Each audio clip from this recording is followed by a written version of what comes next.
Sziasztok! Ez itt ismét a Deichmann Stílus ID sorozata. Én Csillu vagyok, stylist és stílustanácsadó, és a mai témánk a sportosan elegáns öltözködés lesz.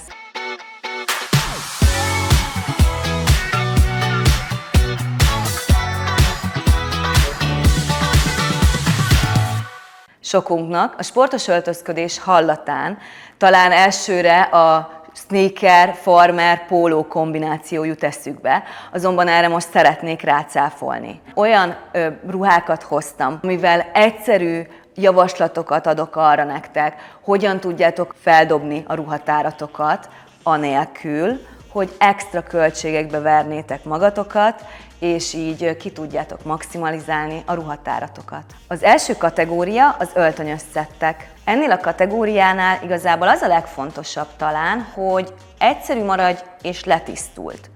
Úgyhogy hogy elegáns tudj maradni. És hogyha ezt szeretnéd képviselni, akkor inkább a monokróm és letisztult darabokat kell kiválaszd. A túl nagy logók, túl élénk színek, túl harsány dolgok szerintem most kerülendőek.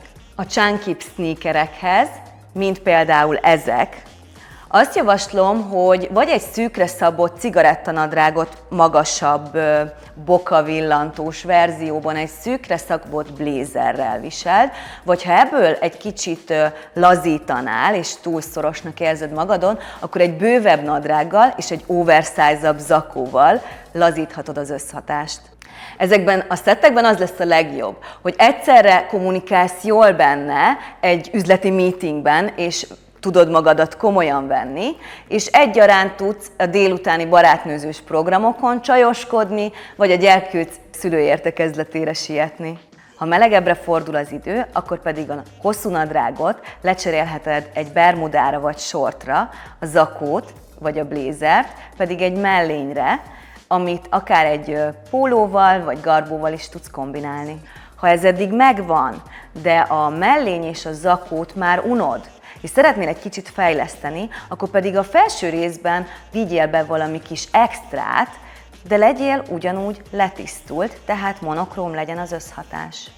Szoknyafronton, illetve ruhafronton a legtöbbször ugye nyáron szoktuk ezeket viselni, de én mindig minden ügyfelemnek azt javaslom, hogy kezdeni kell ezzel barátkozni, és hord a hétköznapokon is. A szoknya a nő csodafegyvere, úgyhogy ha kellően magabiztosak is vagytok hozzá, akkor hidd el, komolyabb fognak téged venni. Ne érezd úgy, hogy ha szoknyát húzol, akkor kötelező magas sarkút is viselned. Persze ez nem árt, de hogyha sportosan elegáns szeretnél lenni, akkor lehet sneakerrel is kombinálni ezeket a szoknyákat vagy ruhákat. A sportosan elegáns öltözködésnek vannak fokozatai, de ennek az alap darabja egy jól megválasztott cipő.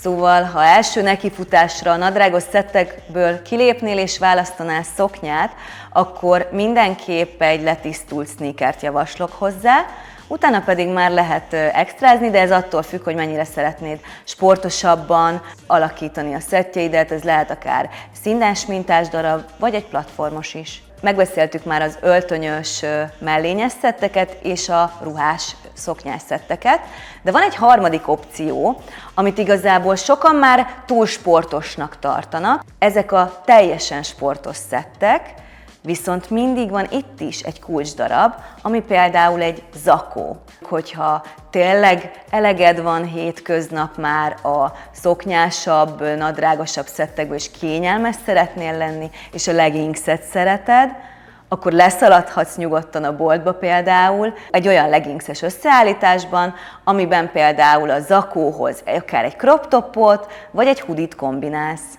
Ennyi fért bele a mai részbe, úgyhogy ha tetszett, akkor ugorjatok át a Deichmann többi social oldalára, és találkozunk a következő videóban, amiben a téma a tavaszi trendek lesznek.